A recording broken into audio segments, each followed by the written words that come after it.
আজ আমার সঙ্গে আছেন আপনাদের সকলের প্রিয় অনন্যা চৌধুরী। নমস্কার। সেই দিন প্রথম আমার মনে হলো যে আমি পারবো না। এই চ্যালেঞ্জটা কিন্তু আমার ছোটবেলা থেকেই ছিল। আপনাকে সময়ের সঙ্গে চলতেই হবে। সময় বড় কঠিন জিনিস। সময় শিখিয়ে দেয়।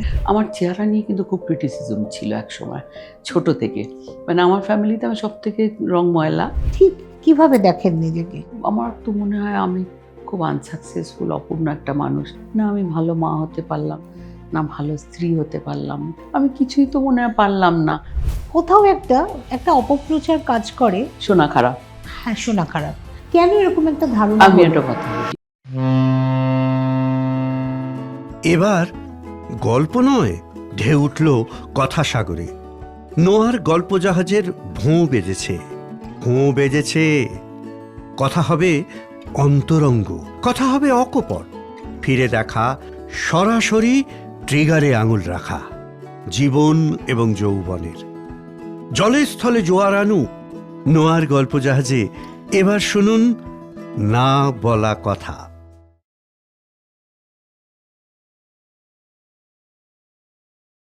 নমস্কার, আজ আবার চলে এসেছি নোয়া গল্প জাহাজে। আর আপনারা তো সবাই জানেন নোয়া গল্প জাহাজের একটি বিভাগ আছে না বলা কথা। আজ এমন একজন মানুষকে আমি এনেছি যার গল্প আমি নিজে শুনবার জন্য অনেক বছর ধরে অপেক্ষা করে আছি। আমিও জানি যে নাম শুনলেই আপনাদের সাংঘাতিক একটা উৎসাহ তৈরি হবে। আলাপ করিয়ে দেব, তবে তার আগে একটা ছোট্ট গল্প বলবো। এই পডকাস্টের লিস্ট যখন আমরা তৈরি করছিলাম, আমি আর আমার বন্ধু সুদেষ্ণা, তখন আমরা অনেকগুলো নাম নিয়ে কথাবার্তা বলছিলাম। তো আমি সুদেষ্ণাকে বলি যে আমার কিন্তু এই নামটি চাই। তখন সুদেষ্ণা বলে, এই নামটি? ওরে বাবা, ও তো সামনে আসতে চায় না, চেষ্টা করে দেখতে পারি। তারপর আমি অনেক দিন পার হয়ে গেছে, ওর ওপরে আর ভরসাটা করে উঠতে পারছি না। আমি ব্যস্ত হয়ে নিজেই একদিন প্রস্তাব রাখলাম। আমার প্রস্তাব সমর্থিত হলো। আজ সেই দিন। আজ আমার সঙ্গে আছেন আপনাদের সকলের প্রিয় অনন্যা চৌধুরী। নমস্কার। লীনাদি অনেক কথা বললেন বটে, আমি এগুলো ডিজার্ভ করি না। উনি আমার বরং স্বপ্নের মানুষ। আমি সিরিয়ালগুলো দেখছি, যখন আমি প্রথম ওনার সিরিয়াল থেকেই দেখা শুরু করি, অ্যাকচুয়ালি সিরিয়াল। তো তখন থেকেই আমি ওনার সঙ্গে মনে মনে ঝগড়া করছি, অভিমান করছি, আর কখনো ভীষণ আনন্দ করছি। মানে আমার জীবনটা অনেকখানি বলতে পারেন রাঙিয়ে দিয়েছেন বা ভরিয়ে দিয়েছেন লীনাদি। সেই জন্য আমার কাছে উনি স্বপ্নের মানুষ। আমি যেদিন প্রথম সামনে দেখেছি, আমার স্পষ্ট মনে আছে, আমার রীতিমতো বুক ধড়ফড় করছিল। আবার লীনাদিকে সামনে থেকে দেখবো।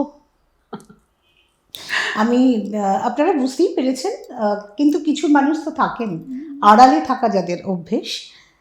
অনন্যা চৌধুরী তেমনই একজন মানুষ, এবং আজ থেকে নয়, বহু বছর ধরে আমি ওর গুণগ্রাহী। তার মধ্যে অন্যতম প্রধান কারণ যে উনি আড়ালে থেকে এত অসম্ভব কাজ করেন। আমি বুঝতে পারছি নিশ্চয়ই কার কথা বলছি। অঞ্জলি জুয়েলার্সের অন্যতম কর্ণধার অনন্যা চৌধুরী। আপনাকে কিন্তু আমাদের নোয়া গল্প জাহাজে না বলা কথায় স্বাগত। অশেষ ধন্যবাদ লীনাদি, আপনি যে মনে করেছেন আমার কথা, এটাই আমার সৌভাগ্য। মনে না করে তো উপায় নেই, আপনি মনে করিয়ে দেন। না, আজকে সেরকম কিন্তু অনেক কিছু না। মানে আড্ডা হবে, অনেক হ্যাঁ। বিষয়ে অনেক কথা জানবো। আর আপনি তো জানেন যে আমাদের বিভাগের নাম হচ্ছে না বলা কথা। হ্যাঁ। তো এমনি আপনি খুব বেশি যে কথা বলেছেন আমার চোখে পড়েনি। আপনি একটু আড়াল প্রিয় মানুষ। তবু যে কথাগুলো আজ আমরা শুনবো একটু অন্যরকম, একটু না বলা কথা, একেবারে আড্ডার ছলে। বেশ তো। আমার নিজেরও খুব জিজ্ঞেসে করার ইচ্ছা আছে অনেক দিন ধরে। প্রথম প্রশ্নটা সবাই অনিবার্য এই প্রশ্নটা করবে আপনাকে, যে এই যে একটা অসম্ভব কর্মযোগ্য, এত মানুষকে নিয়ে কাজ, বলতে পারা যায় যে একটা মানে সব দিক থেকে বলছি আমি, এম্পাওয়ারমেন্ট ছেড়েই দিলাম মানুষের, সে তো আছেই কাজের সঙ্গে সঙ্গে। তা বাদ দিয়েও মেয়েদের সাজ পোশাক, গয়না এবং অন্যান্য আনুষঙ্গিক, আপনি রীতিমতো স্টাইল আইকন নিজে এবং অন্যদেরও ইন্সপায়ার করেছেন। এই গল্পগুলো যদি একটু বলেন। আমি বলি আমি খুব যে ভেবেচিন্তে কিছু করেছি তা না, বাট আমি সময়ের সঙ্গে সঙ্গে মনে হয় নিজেকে ভেঙে চুটে তৈরি করেছি আমার মনে হয়। কারণ প্রথম যখন দোকান শুরু করি আমি তো অগাধ সমুদ্রে পড়েছি, আমি তো দোকান কিভাবে কোনোদিন শুরু হলো চালাইনি। হঠাৎ একদিন? হঠাৎ শুরু হলো মানে আমি তো 12 বছর বাবার কাছে চাকরি করেছিলাম। হুম। তো চাকরি করতে করতে যা হয় একটা সময় ভাই বড় হলো, আমি ভাবলাম বেরিয়ে নিজে কিছু করি সেইভাবে। তো সেই সময় একটা মহিলা সোনার দোকান করবেন এটা খুব অ্যাকসেপ্টেবল ফ্যাক্টর ছিল না, বিকজ প্রচণ্ড দামি তো সোনা, মানে বিরাট দাম। তো অত দামি জিনিস নিয়ে একটা মানে বাড়িটা আমার স্বামী এবং তার ভাসুর প্রমোট করেছিলেন। নিচের দোকানটা ওরা ভেবেছিলেন রেমন্ডস বা কিছু একটা বাইকে করবেন। তো আমি বললাম আমি সোনার দোকান করি না। তো না পারবে না, মেয়েরা আবার সোনার দোকান করতে পারে, এইসব তো হয় না, এত দামি জিনিস, এসব ভীষণ অসম্ভব। আচ্ছা তো করে দেখি না, যদি না হয় কী হবে, সোনাটা বিক্রি করে টাকা তুলবে, আর তো কিছু না। তো আমার স্বামী সেই বলেই কিন্তু কনভিন্স করলেন ভাসুরকে, করে টোরে শেষমেশ সামান্য একটু স্টক, খুব ইচ্ছানা মতো হয়তো 3টে নেকলেস দেখাচ্ছি ঘুরিয়ে ফিরিয়ে, এইভাবে দোকানটা শুরু হয়। মানে প্রতিনিয়ত একটা প্রচণ্ড যুদ্ধ ছিল। কনজারভেটিভ মানে অ্যাকচুয়ালি কারা কনজারভেটিভ, বাপের বাড়ি না? না না, বাপের বাড়ি একদমই না, শ্বশুর বাড়ি ভীষণ কনজারভেটিভ। আসলে ছোটোবেলা থেকেই কন্ট্রাস্টের মধ্যে মানুষ। আমার ঠাকুমা এমবি সরকারের বউ, আমি তো মামার বাড়ি মানুষ হয়েছি দিদিমার কাছে, দিদিমা এবং মামা। আর আমার ঠাকুমা ছিলেন এমবি সরকারের বউ, কিন্তু তখন তো বন্ধ হয়ে গেছে কেস করে, উনি বাবার কাছে এসে থাকতেন। উনি কিন্তু একটা সাদা থান পরতেন, কোনো গয়না নেই, গলায় তুলসী মালা, কপালে ওই চন্দনে ফোঁটা, এবং সপাকে খেতেন। আচ্ছা। আর রান্না যা করতেন সেইটাতে আবার গুল দিতেন দিয়ে। আর আমি যে দিদিমার কাছে মানুষ, দিদিমা হাত ভর্তি ছগাছা করে চড়া চড়া চুড়ি পরতেন, সব থেকে ফাইন তাঁতের শাড়ি পরতেন, এবং উনি অত্যন্ত মডার্ন ছিলেন, কারণ সকালবেলা চশমা পরে খবরের কাগজটা মুখস্থ করতেন। ও বাবা। কোনো নেমন্তন্ন বাড়ি হলে জ্যাকেট ব্লাউজ পরে, কানে গলায় শিলি পরে, মাথায় সোনার কাঁটা দিয়ে যেতেন। এই দুজনের মাঝখানে বড় হয়েছি, কাজেই আমার আমার বড় হওয়াটা একেবারেই অন্যরকম, মানে এলেবেলে হয়ে বড় হয়ে গেছি। তখন তো আর আমাদের পরীক্ষাটা মা বাবার পরীক্ষা ছিল না, পড়াশোনাটাও ছিল না, ভাগ্যিস যা হোক পড়াশোনা করে কোনো মতে। আর আমাদের স্কুলে একটা সুবিধা ছিল, 3টে সাবজেক্টে ফেল করলেও পাশ করতে পারবে। আপনার তো আমি গোখলে না? গোখলে, হ্যাঁ, ক্লাস 8 অবধি সবসময় 3টে সাবজেক্টে ফেল করতাম, পাশ করে যাব। বোধোদয় হলো 9-এ যখন উঠছি, ক্লাস টিচার বাবাকে, ওই প্যারেন্টস যে হয়, বাবাকে ডেকেছেন।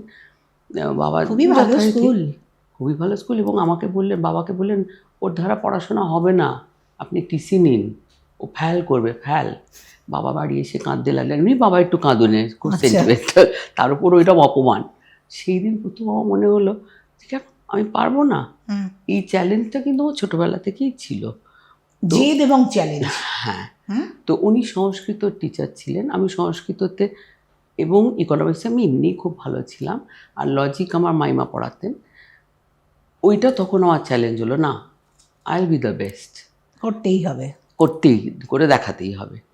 সেই প্রথম আমি সিরিয়াস পড়াশোনা শুরু করলাম। তারপর তো যাই হোক একটা ভালো করেই পাস হলো, টপার হয়েই হলো।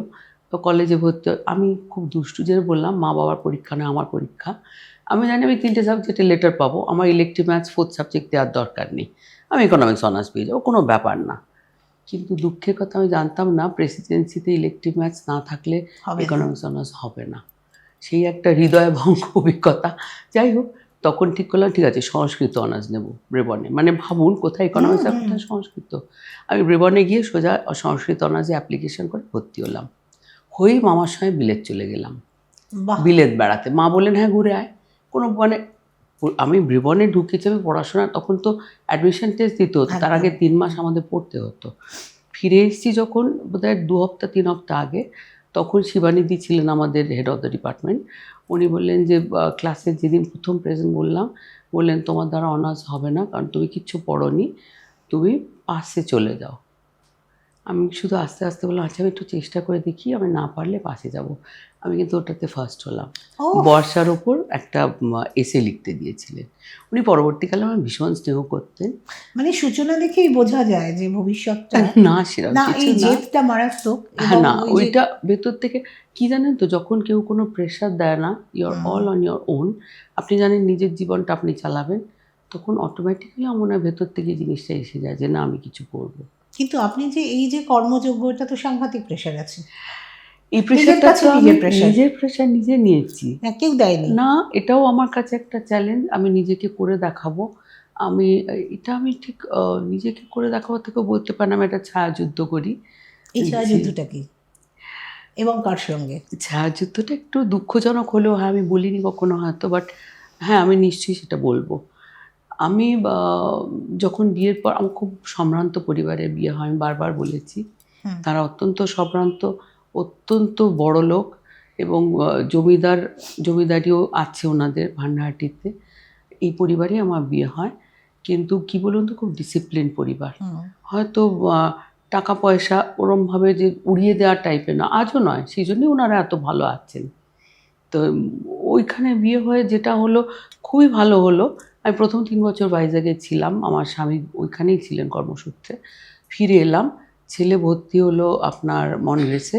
তখন একটা টিউশনের প্রয়োজন হলো, তার জন্য 250 টাকা লাগবে। সেটা কিন্তু স্যাংশন হলো না। তা কে স্যাংশন করবেন? আমার শ্বশুরমশাই তো বাড়ি, আমার উনি কর্তা পরিবারের আর কি কর্তা, বাড়ির। হ্যাঁ।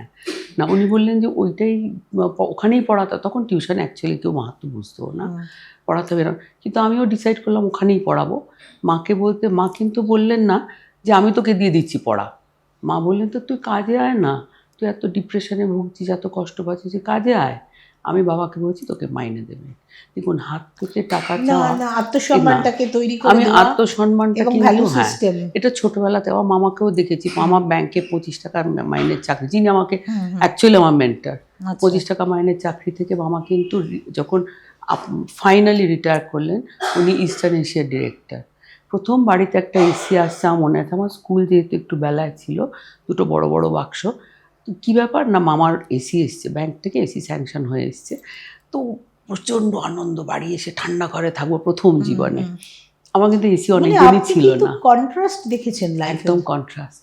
এসি এসছে বাড়িতে, তো বিকেলের মানে অন্যদিন স্কুল থেকে ফিরে দৌড়ে খেলতে দাও, সেদিন না, কোথায় এসি লেগেছে, ও মা এসি ফেরত চলে গেছে, মামা নেননি। আচ্ছা। না না, ব্যাংকের টাকা থেকে বাড়িতে এসি চলবে না।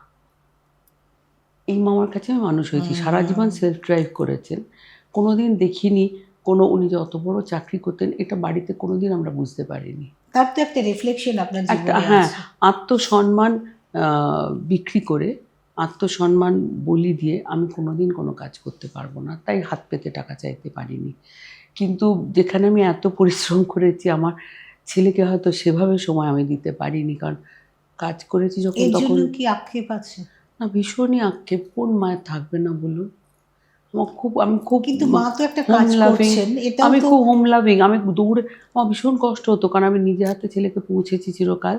দৌড়ে দৌড়ে কাজ থেকে গিয়ে ছেলেকে বাড়ি এনেছি, খাইয়েছি নিজে হাতে, যতদিন নিজে হাতে খাওয়ানো। তারপর ও খেত, কিন্তু আমি বসে থাকতাম। তারপরে ওকে ঘুম পাড়িয়ে আবার ওকে টেনিস খেলতে পাঠিয়ে বা সাঁতার কাটতে পাঠিয়ে আমি আবার দোকানে ব্যাক করতাম। তারপর ওর টিচার আসতেন একটু খেলাধুলো পরে, এবং আমি ও জানলায় বসে থাকতো, মা কখন আসবে, মা কখন আসবে, মা না এলে খাবে না।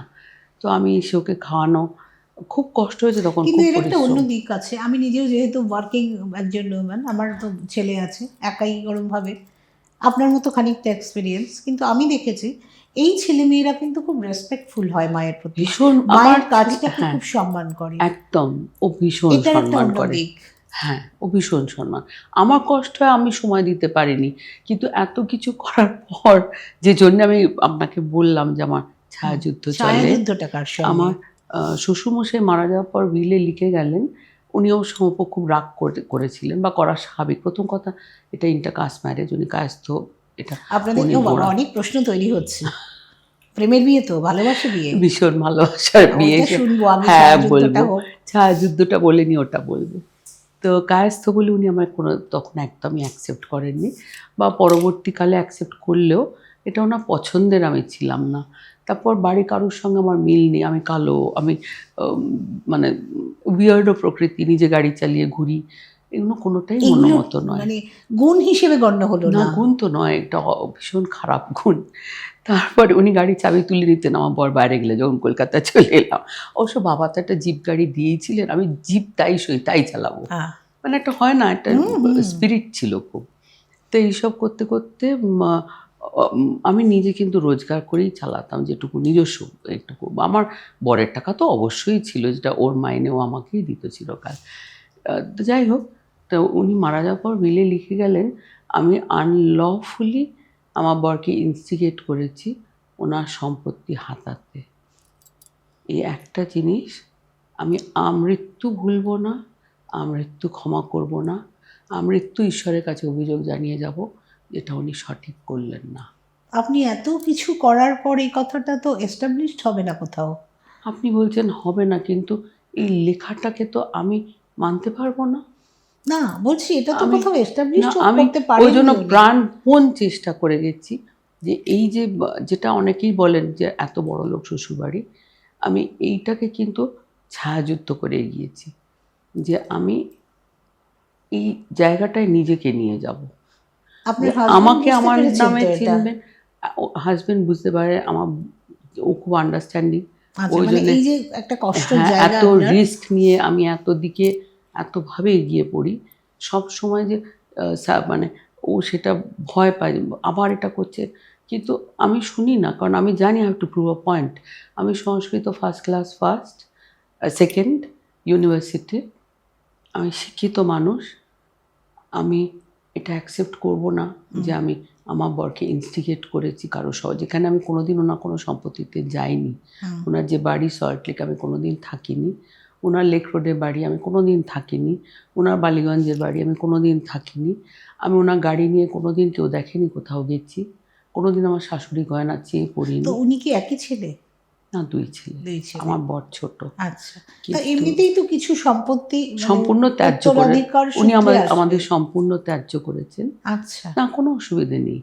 হ্যাঁ, আমি বিয়ার্ডও, আমি ওনার পছন্দের বউ নই, তাতে অসুবিধা, কিন্তু এই কথাটা আমি কিছুতেই কোনোদিন বললাম যে আমৃত্যু আমি এই এটা কি লাইনটা আপনি বলবো না। জানতেন আগে, মানে উনি জীবিত অবস্থায় জানতেন? না, আমি কিছুই জানতাম না। আমার মেন্টাল সেটব্যাক, আমার এত মানসিক সেটব্যাক, আমার ওই সময় সাইকিয়াট্রিস্ট দেখাতে হয়েছিল। ও, যে মানে আমি এটাকে এই মানে আমি কি বলবো, এটা আমার আত্মাকে, আমি একটা আত্মা আমার আহত, মানে অবমাননা আমি একেবারে যাকে বলে। অপমানিত, আমার আত্মা আহত, আমি কষ্ট পাচ্ছি, হুম। আমি কষ্ট পাচ্ছি। আমি টাকার জন্য কষ্ট পাচ্ছি না, আমি কষ্ট আপনি কষ্ট পাচ্ছি পাবেন বিকজ আমি কেন? এটা মানতে পারছি এটা না। তো সত্য নয়, আপনি কেন কষ্ট পাবেন?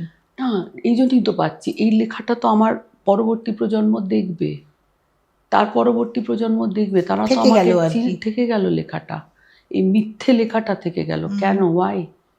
না, আপনার শাশুড়ির কি স্টার্ট পয়েন্ট ছিল?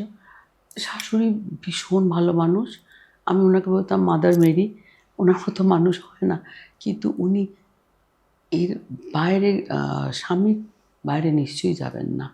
এবং উনি মারা যাওয়ার পর উনি ওনার নিজস্ব যা কিছু সেন্টিমেন্টাল গয়না, যেটা ওনার নিজস্ব, সেটা আমার ছেলেকে দিয়ে গেছেন, কিন্তু আমার নামে দেননি। উনি ওনার স্বামীর কথার মান্যতা মর্যাদা রেখেছেন, রেখেছিলেন। এবং আমি এটা অ্যাপ্রিসিয়েট করি। আমি একদম মনে করি না মা অন্যায় করেছেন, ওনার জায়গায় উনি ঠিকই আপনি তো করেছেন। খুবই ক্ষমাশীল মানুষ। না, ক্ষমাশীল না, আমি তো সত্যি আমি অন্যরকম। হয়তো আমার শ্বশুরমশাই উনি যদি ওগুলো লিখতেন, আমি অপছন্দ করতাম, আমার এটা খারাপ লাগতো না, আমি ডিসোন সত্যিটা হওয়ার লিখলে, যোগ্য। সত্যিটা লিখলে। হ্যাঁ, কারণ আমি ডিসোন হওয়ার যোগ্য।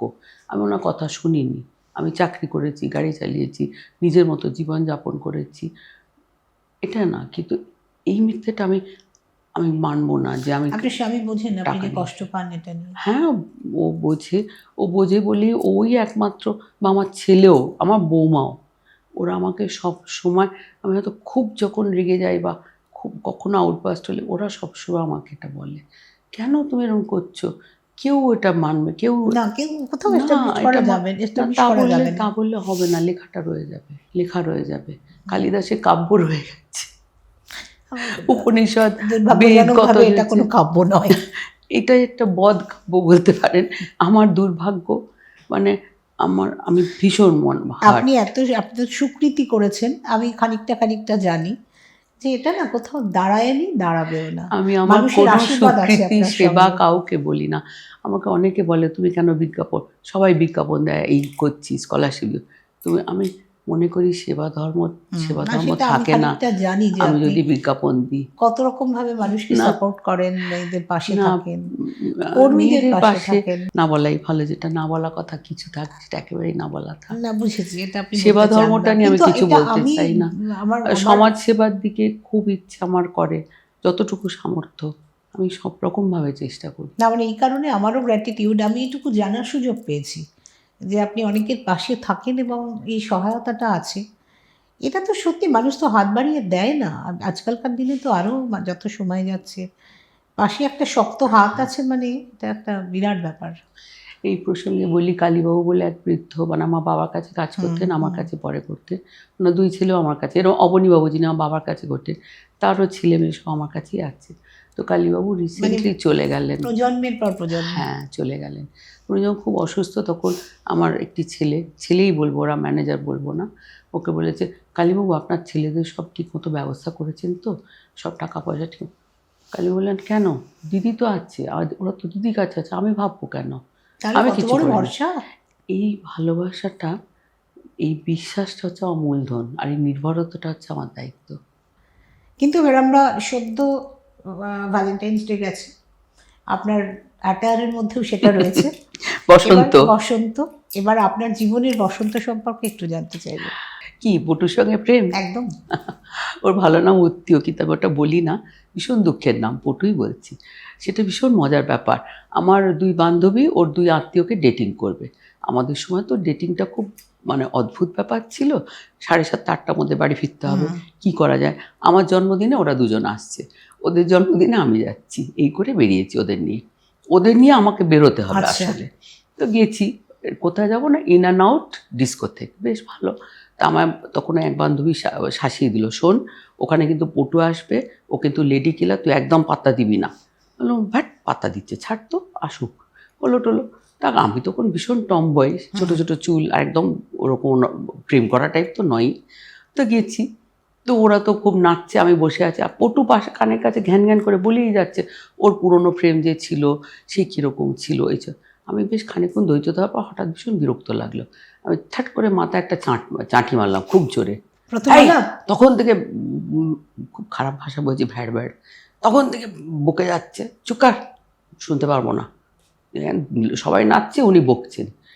ওটা ওর কাছে শখ, ওর মতো লেডি কিলার, এরকম হ্যান্ডসাম, এরকম মানে অনেকেই জানে ও ভীষণ সুন্দর দেখতে ছিল, তাকে এরকম চড় মারা, চাঁটি মারা, আর তাকে বলা চুপ কর। ও নাকি সেদিন প্রেমে পড়েছে, আমি মোটেই পড়িনি। তারপর তো যে যার মতন কোনো মতে বাড়ি ফিরেছি। আর খুব হাসাহাসি হলো যে পটুকে তুই দিয়েছিস বেশ করে এইসব।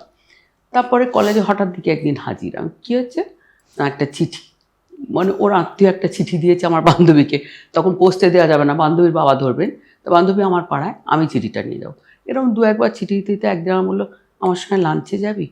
আমি কেন, না চল না, তুই তো গোপ কামিয়ে তারপর যাবো। আমি জানি জীবনে গোপ কামাবে না। তো পরের দিন আমি ওরকম বন্ধুদের সঙ্গে বেরোচ্ছি, গল্প করতে করতে, ওমা হঠাৎ দেখি সামনে গোপহীন। আর প্রথম রিয়াকশন হা করে হাসতে শুরু করে, গোপ কামিয়ে ফেললি? বললো হ্যাঁ। তাহলে চল তোর সঙ্গে আর যাবি তো? আমি চল। সেই প্রথম গেলাম, গিয়ে দেখি এত বড় একটা বার্গার অর্ডার দিয়েছে। আমি একদমই মেয়েলি নয়, ছিলাম না, কিন্তু ওই বার্গারটা ওর সামনে হাঁ করে খেতে সেদিন আমার খুব লজ্জা করলো। তখনই মানে আমার মনে হলো না হাঁ করে অত বড় করে বার্গারটা খাবো না। তারপর খেলাম না কোনো মতে, ওই কোল্ড ড্রিঙ্কটা খেলাম। তুই খাবি না? আমি বললাম না, ওটা মাছি বসেছে। আমি আর একটা, না না না আর আনাতে হবে না, ছাড় বলে টলে চলে এসেছি। তো সেই সব করতে করতে কখন একটা প্রেম হয়ে গেল সত্যি বুঝতে পারলাম না। ওই রাত্রিরে ফোন করছে, ঘন্টা পর ঘন্টা কথা হচ্ছে, পুরোটাই তুই তো কারি। আমার বিয়ের 2 দিন আগে অবধি আমরা তুই তো কারি করতাম। বিয়ের সময় তো আপত্তি হয়েছিল বোধহয়? প্রচন্ড আপত্তি, মানে 6 বছর প্রেম করা না, একদম না, বিয়েটা হবেই না এরম হয়ে গিয়েছিল। পটুও ভয় পেয়ে গেছে তখন, মার মাথায় হাত দিয়ে শ্বশুর প্রতিজ্ঞা করিয়েছেন তুমি কায়স্থ ওই মেয়েকে বিয়ে করবে না। এবার আমার বাড়ি তো একেবারে জেনারেল, আমার মাসি বললেন ওইখানেই বিয়ে হবে বলেই স্যাটারডে ক্লাবে মিটিং ডেকে তুলোধনা ধরলেন ওর কাকাকে। কাকে? ওর কাকাকে। আচ্ছা, বিয়ে করতেই হবে, তা না হলে আমরা দেখবো কি করতে পারি। এইসব হলো টলো। কাকা বললে না না আমি দেখছি করে টোরে বিয়েটা। আমার তো ইনফ্যাক্ট মৌল মাসে বিয়ে হয়েছে। আচ্ছা, আজকে কিন্তু আমার হচ্ছে রেজিস্ট্রেশন ডে, ও 18 বাবা! ফেব্রুয়ারি। দারুণ দিন, না জেনেই হয়ে হ্যাঁ। গেছে। আজকের দিনে হয়েছিল, আজকে কারণ আমি আটকে মল মাসে দিলাম। বিয়ে বলে। কি ভালো দিনে বসন্তর কথা জিজ্ঞেস করলে। একদম। পটু এখনো প্রচুর কবিতা লেখে, প্রেমের আচ্ছা, কবিতা, এই পেনটা সমস্ত। আছে এখনো। হ্যাঁ, তো আর আপনার সঙ্গে যেটুকুই আমার ইন্টারাকশন হয়েছে, অনেকটাই টেলিভিশনের শো কেন্দ্রিক, হ্যাঁ, আমি এবং আমি সমানেই তাতে আপনার সিরিয়াল দেখেছি দেখি। আপনি খুব পজেসিভ। মানে হ্যাঁ। মানে কোনো চরিত্র দুজনের মধ্যে তৃতীয় ব্যক্তি ঢুকে গেলে আপনি একদম সহ্য করতে পারবেন না। না, একদমই পারি না। হ্যাঁ, এবং খুব আমার রাগ বিষয় করেন। তো কদিন কথা বন্ধ ছিল একজনকে নিয়ে, ওটাই ঘাড়ে পড়া আমার পছন্দ। টেলিভিশনেও কেউ ঘাড়ে, এই যে আপনার ভোর ঘাড়ে পড়ছে আমার মনে হচ্ছে হ্যাঁ, আমি এখন, সেটাই বলছি। কিন্তু আমার মোটেই সেটা ভালো মানে লাগছে না। ব্যক্তি জীবনেও কি আপনি তেমনই? হ্যাঁ, আমি একদম তাই এখনো। বরকে অত সুন্দর দেখতে, হ্যান্ডসাম এখন কেউই হ্যান্ডসাম নেই, আমিও বৃদ্ধা, কে কিন্তু বলবে? তবুও আমার পয়সিপনা কমে না। এরকম হয়, অনেক ক্লায়েন্ট আসে ধরুন, হ্যাঁ, একটু দোকানে বলুন না। একজন কাস্টমার তিনবার হয়েছে। একবার একজন কাস্টমার এসেছেন, ওরকম আমার বললেন কানের দুলটা দেখিয়ে যে এটা গলাহারটা আছে, তো আমি বার করে দেখাচ্ছি খুব যত্ন করে, স্যার নেই। আমার এত রাগ হলো, আলো তাহলে স্যার এলে দেখবেন বলে গয়নাটা তুলে দিয়েছি। ভীষণ বর বকেছিল পরে। তারপরে একবার হলো, একজনের এলেন, পটুবাবু আছেন, বলতে বলতে সেরকম করে চলে গেলেন। পটুবাবু আছেন বললো কেন, নি কী করে চিনলো পটুকে? সঙ্গে সঙ্গে উপরে উঠে গেছি, আপনি কি করে চিনলেন পটুকে? কেউ জিজ্ঞেস জিজ্ঞেস করে এটা? করলেন? হ্যাঁ, কিন্তু আমি করে ফেললাম। তারপর আর কি, পটু বোমা বাস্ট করতে লাগলো। তারপরে একজন ভদ্রমহিলা, ভীষণ আমার রাগ হলো, উনি অনবরত খুব রিভিলিং ড্রেস পরতেন, অনবরত এসে নিচু হয়ে পায়ে মল পরবেন, আর পটুকে জিজ্ঞেস করেন ভালো লাগছে? ও মাই গড, এটা তো রাগ হওয়ারই কথা। সুন্দর রাগ হয়েছে।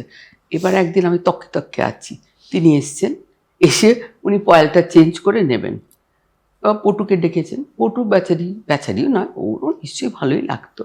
ও এসে দেখো, তার জানে না বউ তককে তককে আছে।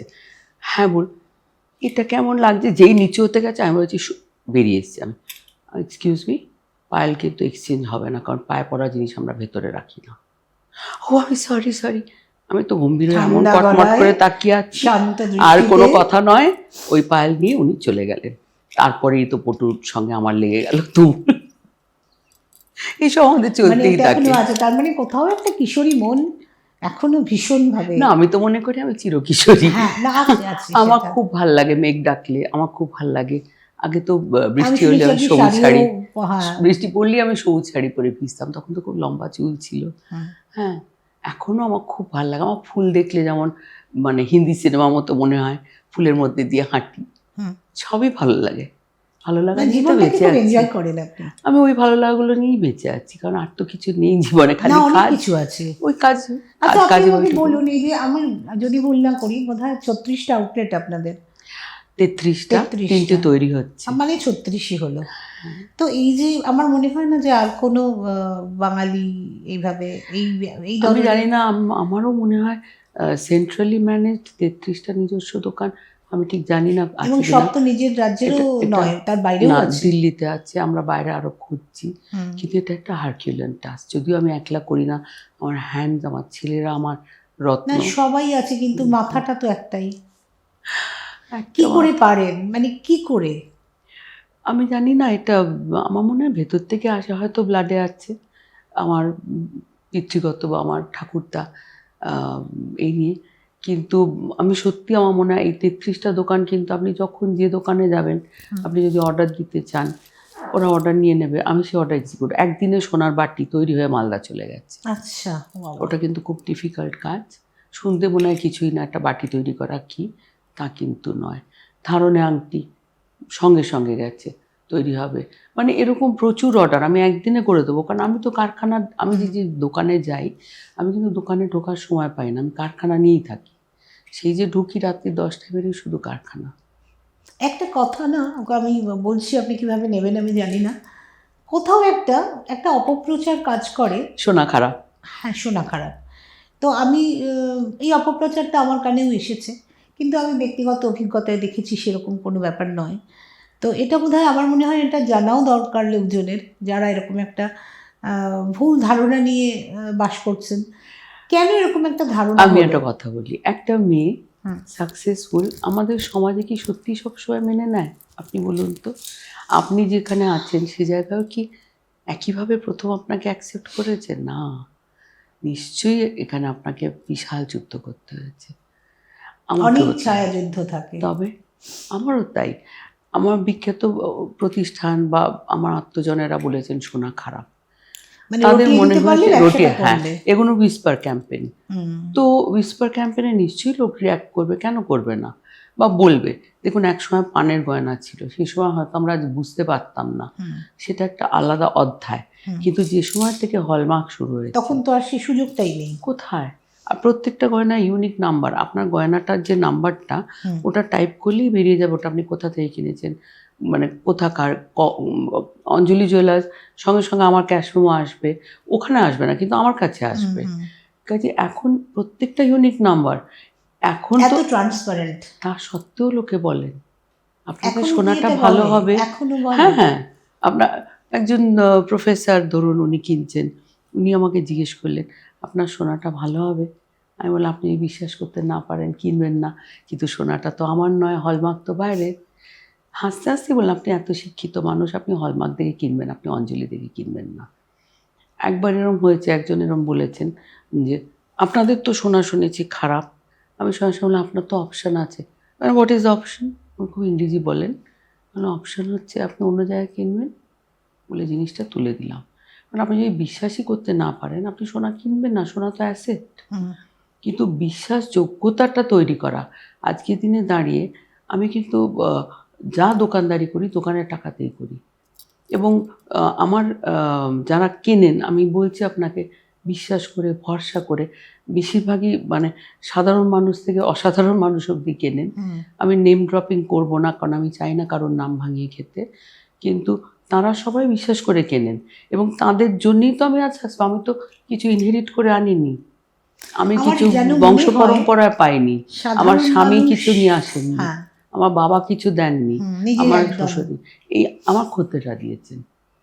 আমার তাদের যেন মনে টাকাতে। হয় নিজে আমাদের যেমন ধরুন টেলিভিশন শো, এটা নিয়ে অনেক উন্নাসিকতা আছে মানুষের, অনেক তাই তো। অনেক স্তরে, যে আমরা দেখি না।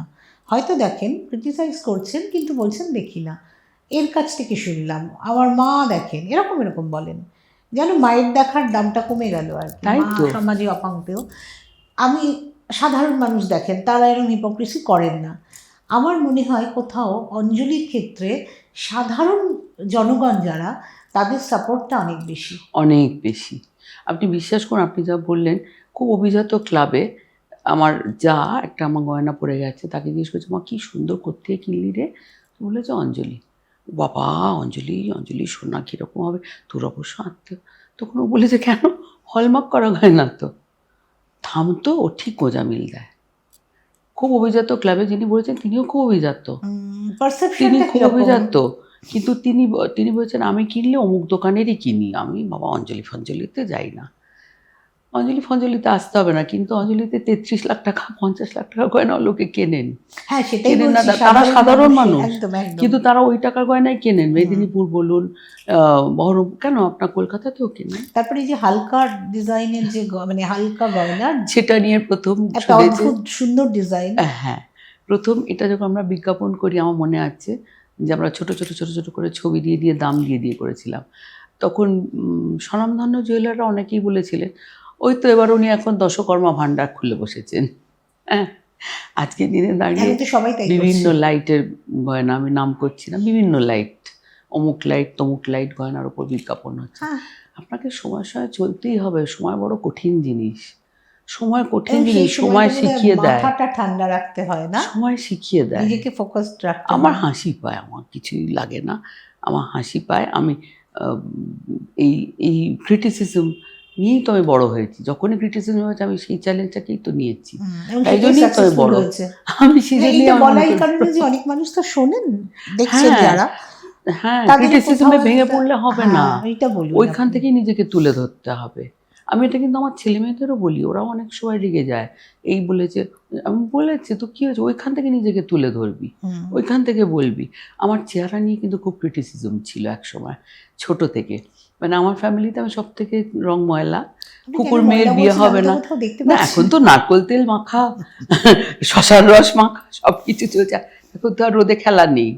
কিন্তু সত্যি সত্যি আমার রং ময়লা ছিল, আমার বাপের বাড়ির ফ্যামিলিতে এত ময়লা কেউ। সো কুকুর মেয়ের বিয়ে হবে নাটা একটা কমন স্টেটমেন্ট আচ্ছা। ছিল। ছোট আমার বিয়েতে যেমন সবার পিঙ্ক শাড়ি পরবে, তখনকার দিনে থিম বাবুন, এখন তো সিরিয়াল আমি থিম দেখি, সবাই পিঙ্ক পরবে, তো আমারও পিঙ্ক আসবে। স্কুল থেকে আসছি প্রথম শাড়ি, তখন আমার 10 বছর বয়স, সবার বিভিন্ন রং এলো, আমারটা এলো একদম ধোয়া পিঙ্ক, মানে সাদার পরের পিঙ্কটা, ও, রং ময়লা বলে।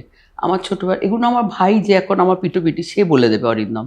আমার দুটো মেগননেটের ফ্রক ছিল, দুটোই কিন্তু একটা ছিল হালকা ব্রাউন আর একটা ছিল ধোয়াটে শ্যাওলা, আচ্ছা। মানে যেগুলো রং নেই, রং কালো বলে। কিন্তু এটা ধারণাটা তো ঠিক নয়। না শুনুন, আমি বলছি, যদি আমি কারোর complexion একটু- জ্ঞান হয়ে যখন প্রথম সাজবে একটা মেয়ে, আমি স্কুলে ক্লাস 11 হতে পারে, বিয়ে বাড়ি গেছি, একটা মা লাইট পিঙ্ক শিফন শাড়ি কাজ করা কিনে দিলেন, সেটা পরে মাথায় রোল চুলে ছিল, আমার এখনও মনে আছে, করে টোরে চশমা, আমার -11 পার গেছি, আমার উঠোনের কোনা, নর্থ ক্যালকাটার উঠোন কোনা থেকে খোকনদা রাখলেন, এই কেলটি এদিকে আয়। এই ছিল এক্সপিরিয়েন্স। আমার শ্বশুরবাড়িতেও কিন্তু আমি খুব কালো। এটা একটা মজার গল্প বলি। একটা অকেশন, বিয়ে বাড়ি না, মুখে ভাত ছিল আমার ঝুমপির। তো আমি তখনও খুব মডার্নই সাজতাম। গোষ্ঠ কুমারের কাছ থেকে একটা কালো শাড়ি মা কিনে দিয়েছেন, রুপোলি বর্ডার, তার সঙ্গে হীরের গয়না পরে, আর খুব লম্বা চুল, খুলে আমি নেবেছি। তো লম্বা আপনার বসার ঘর ওখানে বিশাল বড়, অন্য কোণে ঠাকুমা বসেছিলেন। ঠাকুমা আমি দরজার কাছে দাঁড়াতে, এই দেখো ঠিক যেন রাক্ষসী নেবে এলো। ভাবুন অপমানটা, আমি পুরো বেগুনি, আমি মানে ভাবা যায় আমি একটা স্মার্ট মহিলা। এরা বলতেও পারেন। হ্যাঁ, কিন্তু সত্যি আমার খারাপ লাগেনি, আমি দরজার পাশে এসে প্রচণ্ড হাসতে শুরু করেছিলাম। খারাপ লেগেছিল কিনা জানি না, নিশ্চয়ই লেগেছিল, অথবা লাগেনি, কিন্তু আমি যে ভীষণ হেসেছিলাম সেটা আমার মনে আছে। কোথাও একটা লেগেছিল বলে মনে আছে আজ। সে তো একটু লাগবেই, আমি সত্যিই তো এম্বারাসমেন্ট হতে পারে, ওইটাই। কিন্তু আই ওয়াজ ভেরি কনফিডেন্ট, আমি তো ওরমই সাজতাম। যে ঠাকুমাদের নিয়ে অনেক মজার গল্প বলবো একটা। হ্যাঁ নিশ্চয়ই। এবার শুনুন, আমাদের একটা বৌদের হলো, ঠিক আছে আমরা মেনু করব আর ভাড়ার চালাবো যাতে রান্নাটা ভালো হয়। তো ওই দিন শনিবার ছিল, চলছে আমার মেনু তখন 1 মাস বা 15 দিন। তা আমি মোচার চপ মেনুতে দিয়েছি। তা আমি আমার এক যা নুপুর দুজনে মিলে রান্নাঘরে যাচ্ছি, হঠাৎ দেখি বড় ঠাকুমা উপর থেকে চেঁচাচ্ছেন, আজ কি বলছে, কী হচ্ছে কী হচ্ছে, তখন পিতবাস বলেছে মোচার চপও। হ্যাঁ, ছোট লোক বাড়ি পেয়ে শিক্ষা দীক্ষা, তখনকার কথাবার্তা ওরম ছিল, খারাপ মিন করে বলছে না, শিক্ষা দীক্ষা নেই, শনিবার মোচার চপ, মাগো মাগো মাগো বলতে বলতে ওনাকে আবার ওনার কাজের লোক ছুঁয়ে ফেলেছে, উনি তখন ঠাকুর দিল ছুঁয়ে, বলে তো বিকট কি ছুঁয়ে ফেললো? ওনাকে ছুঁয়ে ফেলেছে। উনি তখন চান করে বেরিয়েছেন, পুজো করবেন, ওনাকে আবার চান করতে হবে। এই বিকট পরিস্থিতিতে আর সামনে কেউ যায়, আমরা টিনের চালের মধ্যে দিয়ে 2 বউ লুকিয়ে লুকিয়ে পালিয়ে এসেছি, প্রচণ্ড হাসতে হাসতে গেল আজকে। তো যাই হোক, তারপর যখন একটু হাওয়া বন্ধ, এই 12:30 নাগাদ আমি রান্নাঘরে চুপি চুপি ঢুকেছি। ও পিতবাস, কি হলো চপগুলো? পিতবাস বললো, মরা চপো। আমি, তুই ফেলে দিলে, মলা চপো কি? মরা চপো মু ভাজি নানতে সে নিয়ে যাইছি। আমি, তাই কি বলছো? মানে ও বলছে আমি ভাজতে পারছি না, চপ ঘরে নিয়ে সবাই চলে গেছে। তো সেটা একটা স্যাটিসফ্যাকশন। সবাই খেতে ভালোবাসেন, ওদের তো আর কোনো খাবার নেই, মাছ মাংস কিছুই না, একটু চপই হয়তো খাবেন, হয়তো শনিবার খাবেন না, রবিবার খাবেন, কিন্তু যে গরম গরম চপ ভাজতে নিয়ে যান, মুখের স্বাদ বদল। হ্যাঁ, কিন্তু ওইটা একটা ভীষণ মজা লেগেছিল আমার, যে ওইসব দিনরাত আমাদের হতো অবশ্য। আর এখন ছেলে তো আপনার সঙ্গে মানে আছে ফুল? হ্যাঁ, ছেলে প্রথম থেকে 12 বছর বয়স থেকে আমার সঙ্গে বেরোয় কাজে। ও স্কুল থেকে আমি নিয়ে তোকে একা থাকতে দিতাম না কোনোদিন, একাকিত্বটাকে আমি খুব ভয় পাই, আমি নিজে কোনোদিন একা মানুষ হইনি, আমি আমার ছেলেকে একলা থাকতে দিইনি। আপনি নাতনিকে খুব ভালোবাসেন না? কি করে জানলেন? না, নাতিকেও ভীষণ ভালোবাসি, নাতি ভীষণ সুইট, ভীষণ লাভিং, বাট আমার তো মেয়ে নেই, সেই হিসেবে নাতনিকে একটু সাজানো গোজানো একটু হয়তো। হ্যাঁ, আপনার সঙ্গে না নাতি নাতনি এই শব্দগুলো একদম যায়, মানে যায় না সত্যি সত্যি। কি করে, এই রহস্যটা কি করে এত সুন্দর নিজেকে রেখেছে? না কোথায় সুন্দরী চেষ্টা চরিত্র না করে। মানে এইটাই বলছি আমি, এটাও তো একটা মেয়েদের আচ্ছা আমার একটা জানার কথা খুব বলুন, আগ্রহ। তারকারা কিছু না খেয়ে থাকেন তো, তা আমি তারকা বলে কি একটু তারকাকে ফলো করতে পারবো না?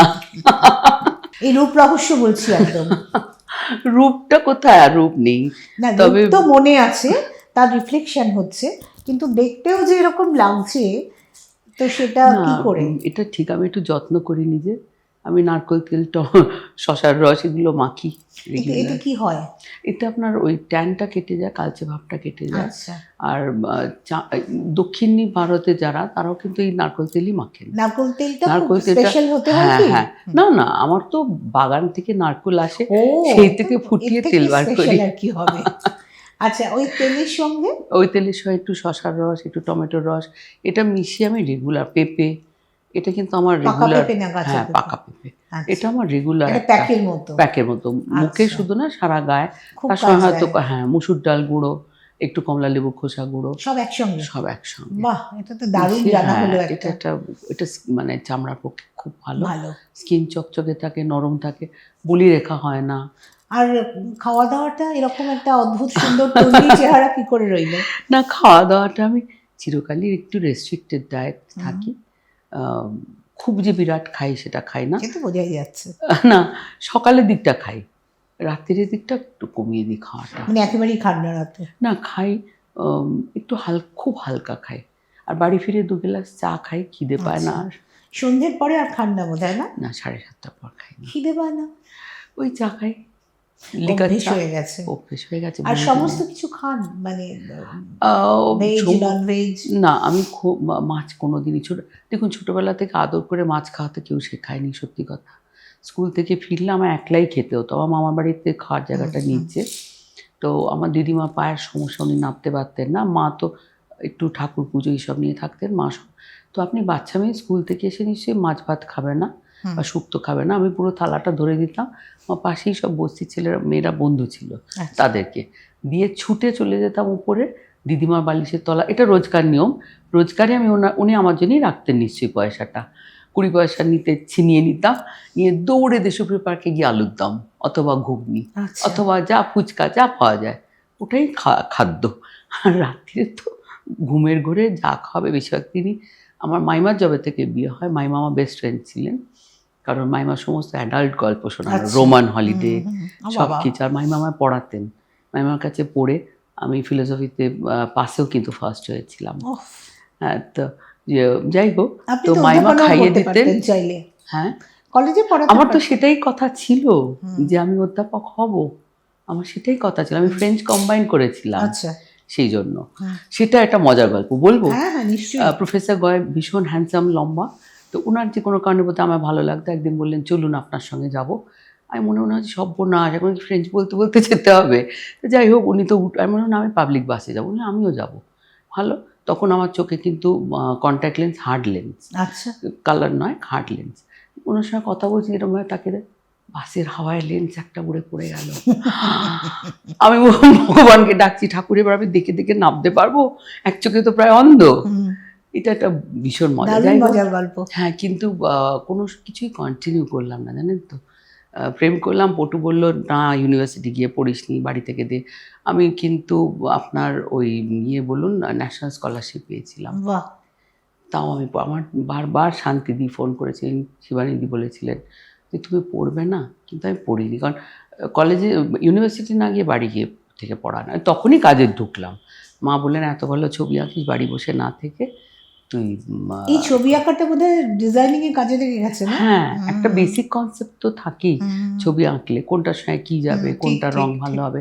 আমার কারিগররা যেমন ধরুন, সত্যি এটা আমি এতে কোনো গর্ব করার কিছু নেই, কারণ এটা আমি জানি বলে, তাই আমি তাদের অনেক সময় বলে দিই যে এটা কীভাবে করলে ঠিক হবে, ফুলটা কোন দিকে বসাতে হবে। এত বছর এত বছর আমার। আর মেয়েদের বোধহয় একটা সহজাত ব্যাপার, হ্যাঁ, ঘর সাজানো, নিজেকে সাজানো, অন্যকে সাজানো, ঠিক বলেছেন। এটা খুব নিজস্ব একটা জায়গা। এই যে এত মহার্ঘ একটা জীবন, অনেক কিছু নিয়ে তো দুঃখ আছে, তো আমি একটা প্রসঙ্গ তো শুনলাম, এছাড়া কোনো অনুতাপ আছে, কোনো দুঃখ আছে জীবন নিয়ে? অনুতাপ নেই, দুঃখ আছে ওটাই। আমি যে আমার জায়েদের সঙ্গে থাকতে পারি না, ওটা আমার খুব দুঃখ। আমার ওরা আচ্ছা। বেস্ট ফ্রেন্ড ছিল, হ্যাঁ। সম্পর্ক খুব ভালো। আমার জায়েরা মানে খুব শাশুড়ি ওরা, হ্যাঁ। বা আমার ওরা সব আমার থেকে বয়সে ছোট ওরা। আচ্ছা। কিন্তু এক যা তো খুব বিখ্যাত এমএলএ। আমার আর জায়েরা আমার বেস্ট ফ্রেন্ড ছিল।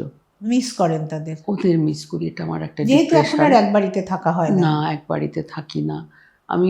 ওদের সঙ্গে যখন দেখা হয় তখন আমার জীবনটায় অন্য রং ধরে যায়, অনেক রামধনু রং হয়ে যায়, কারণ বাহ। এত গল্প করি, এত আড্ডা মারি। আর এই কলেজ লাইফের বন্ধু বান্ধব? হ্যাঁ, কলেজ না, স্কুল লাইফে। School life? তাদের সঙ্গে কম দেখা হয়, কারণ সত্যি আমরা ছড়িয়ে ছিটিয়ে গেছি। আর ব্যস্ততাও তো ব্যস্ততা, বটে। কিন্তু জায়েরা তো হাউস ওয়াইফ, এদের সঙ্গে আমার বন্ধুত্বটা অন্যরকম। আমার মনে আছে আমার খুব শরীর খারাপ, আমার এক যা, শরীর খারাপটা পরে বলছি, এক যা যেমন আমার ছেলে পড়ার গাড়ি পেত না টিউশনে যাওয়ার, আমার যা নূপুর, ওর গাড়িতেই আমার ছেলে সারা জীবন টিউশনে গেছে। গাড়ি পেত না মানে? না, গাড়ি দিতেন না শ্বশুরমশাই। নিজের নাতি তো আপনার সঙ্গে যাইতাম। না, নাতে আমি জানি না, সামহাও খুব অ্যাকসেপ্টেবল ও হয়তো ছিল না। তো ও তো ঘরে একজন জায়ের, আচ্ছা, ওরা খুব শ্বশুরের তরফ? না, খুব শ্বশুর না, আমার নিজের। তাকে দিতেন না, সে তো আরো ছোট, তার তো তখন টিউশন শুরুই হয়নি। আচ্ছা আচ্ছা। তা সেই জন্য আমার নূপুরের গাড়িতেই আমার ছেলে সারা জীবন টিউশন করেছে। কারণ টিউশনের গাড়িটা আমি দিতে পারতাম না, ওই সময় তো আমি দোকানে যেতাম, নূপুরই সঙ্গে করে ওর গাড়ি পার হতে হয়েছে। হ্যাঁ, এগুলো লোকে শুনলে হাসবে। এইগুলো দুঃখটাকে মনে না রেখে ভালোবাসাটা মনে রাখি। কত ভালোবাসতো বলুন, সব তো ও তো বাচ্চা, ও তো আমার থেকেও ছোট, তাও তো আমার ছেলের জন্য এত করতো। বা আমার যখন টক্সিমিয়া হয়ে গেছে, আমি এক্সপেক্টিং, তখন দুধ খেতে বলেছে। এগেন এগুলো কিন্তু সব ডিসিপ্লিন থেকে, আপনি ভাববেন না যে কেউ বদমাইশি করে আমার গাড়ি দিচ্ছে না, তা না।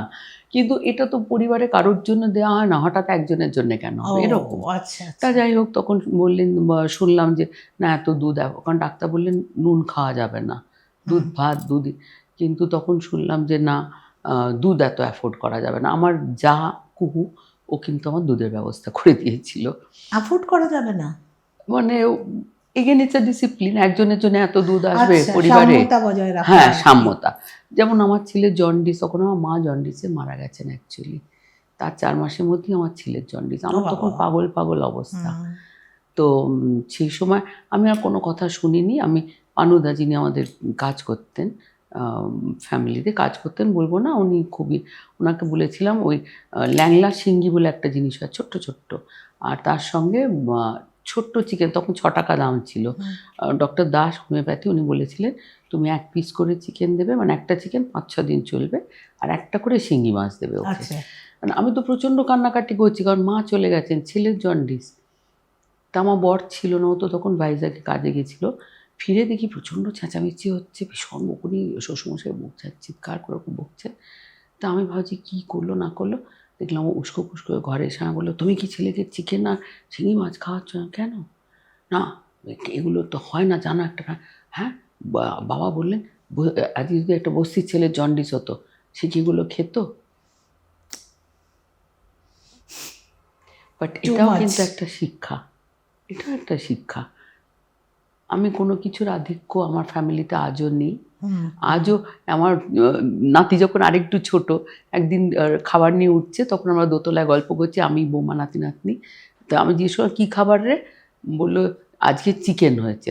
আমার নাতি তীর বেগে চলে গেল, গিয়ে ওর পেছনে দুহাত তুলে নাচতে নাচতে চিকেন চিকেন বলে উঠলো। মানে চিকেনটা এতটা মোয়ার্গ আমার ফ্যামিলিতে। কিন্তু আপনি বলছেন যে আপনি, হ্যাঁ, মানে খুব সীমিতভাবে, মানে সীমিত, মানে আমি সব জিনিসটাকেই শিক্ষা হিসেবে, আপনি তাই বলে দুঃখ হয়নি তা নয়, সাংঘাতিক মা দুর্গার মতো। আমি দেওয়া না, আমি বলছি আমি নিজের যে না পাওয়ার দুঃখগুলো আমি চাই না আর কেউ পাক। আমি সত্যি চাই না আমার দোকানে কারুর যেন এই দুঃখটা না হয়। কারোর সঙ্গে আলাপ হয়েছে, আমি মানে জানার সূত্রে বলছি, তাকে একেবারে দুহাত ভরে দিচ্ছেন। এটা দুহাত ভরে কি আর দিতে পারি সেরকম না, কিন্তু এটা সত্যি আমার দিতে খুব ইচ্ছে করে।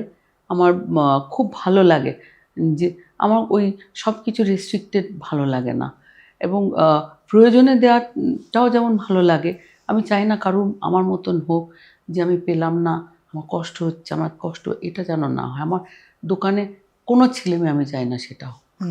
ওরা যেন আমার কোনোদিন ওদের আমার কাছে চাইতে না হয়, চাওয়ার আগে আমি যেন দিতে মানে মা পারি। দুর্গার মতো হয়ে আছে। আমি আমার নিজের কষ্টটাকে আমি চাই না ওরা পাক। আর যেমন আমার বৌমা, আমি একদম চাই না ও কোনোদিন কষ্ট পাক। প্রথম বৌমার থেকে সঙ্গে আমার, সম্পর্ক খুব ভালো না? ও আমার বেস্ট ফ্রেন্ড, ও বাহ, আমার বাহ। মেয়ে, ও আমার সব কিছু। বাহ বাহ। আমার ছেলেও আমার বেস্ট ফ্রেন্ড, কিন্তু ছেলের সঙ্গে যেমন একটা তুমুল লড়াই ঝগড়া হয়? লড়াই। বৌমা হচ্ছে আমার সামলাই কে তখন? আমার বৌমা, ও হো, হো, হো। পুরোটাই বৌমা। কার পক্ষে থাকে? ও বাবা দুপক্ষে, তবে ও আচ্ছা। মাকে সবসময় আমার ভীষণ রেসপেক্ট করে, ভীষণ ভালোবাসে। এটা আমার জীবনে আর একটা পাওনা, সংসার জীবনে খুব এটা পূর্ণ বিরাট আপনি, পাওনা। আমি তোকে খুব সময় পূর্ণ। দিতে পারিনি, দেখুন আমি কোনোদিন সময় দিতে পারিনি। আমি এত ব্যস্ত হয়ে থাকি, আমি যখন বাড়িতেও থাকি আমি কিন্তু বসে থাকি না, আমি কোনো না কোনো কাজ করছি ফোনে।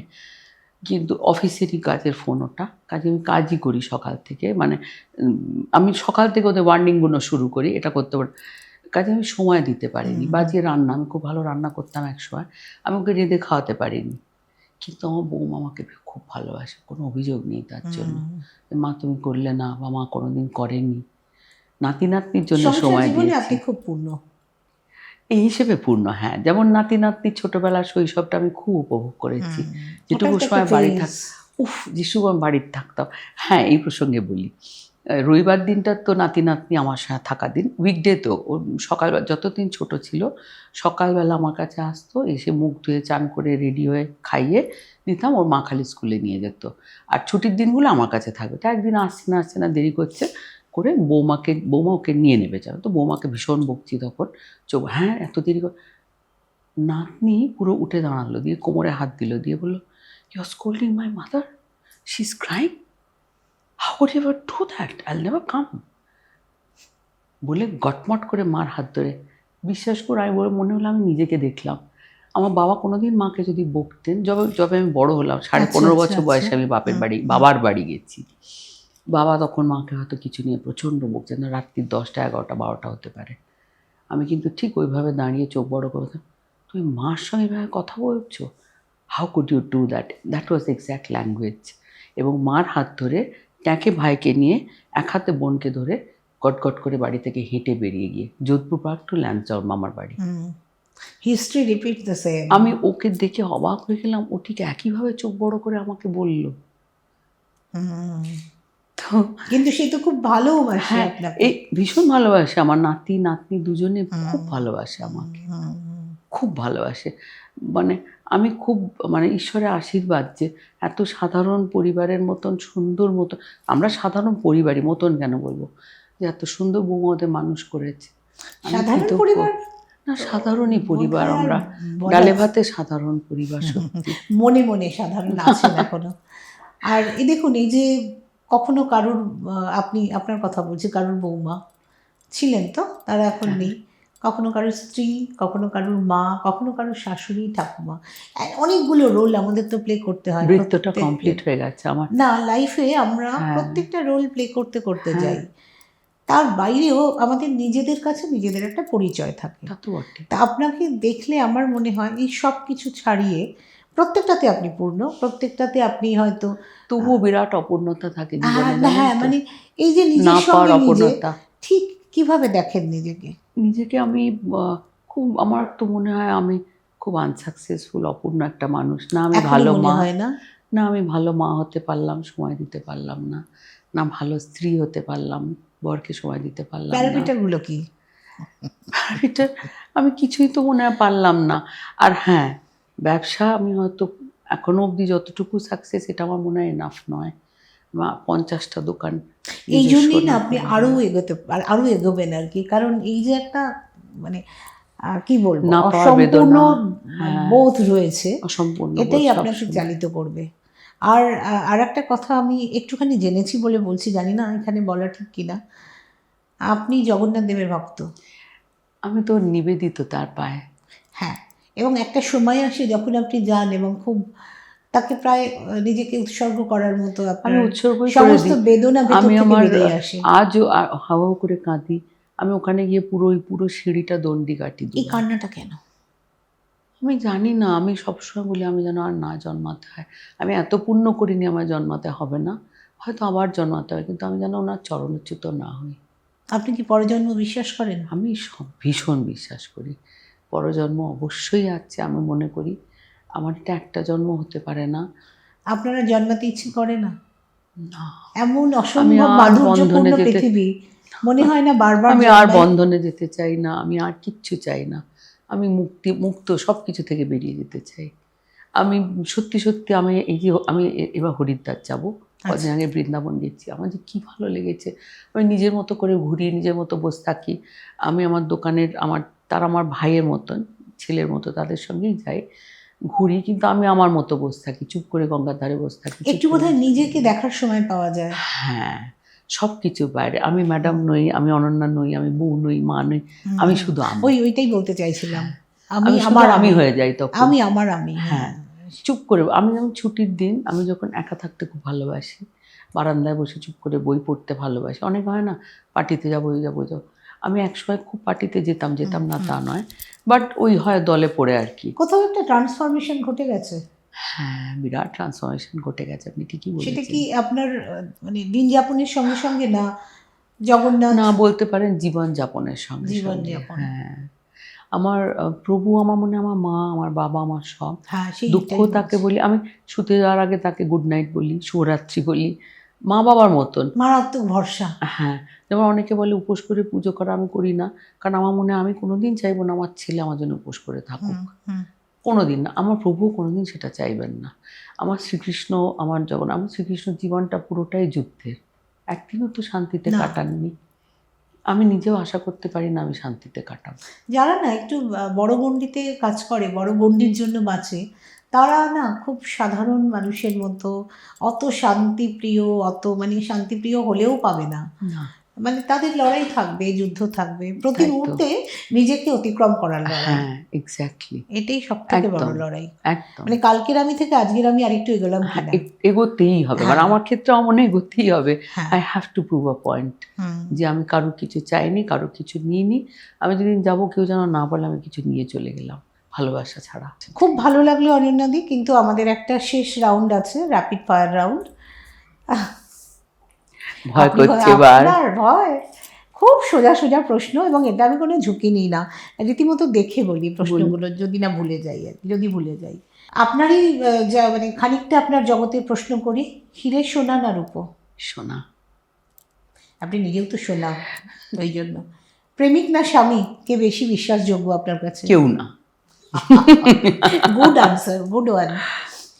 প্রেমের বিয়ে না সম্বন্ধের বিয়ে? না, সম্বন্ধ কি? আপনি তো প্রেম করে বিয়ে করেছেন। প্রেমটা থাকে না তো আর, ওই বিরিয়ানি থেকে ডাল ভাত হয়ে কিন্তু যায়। সম্বন্ধ হলে থাকে, আমার মনে হয় থাকে, একটু এক্সপ্লোর করার সুযোগ থাকে। এক্সপ্লোর করার সুযোগ থাকে, প্লাস ওই যেটা হয় দেখা না দেখা দেখি। আর বয়স্ক, আমার তো স্বামী আমার থেকে একটু ছোটই, 7 মাসের, একটু বয়স্ক হলে আমার মনে হয় সে অনেক লাভিং হয়। আমরা তো বন্ধুর মতন মারামারি খুনসুটিটা বেশি করি। হ্যাঁ, না ওটাও খুব মজার।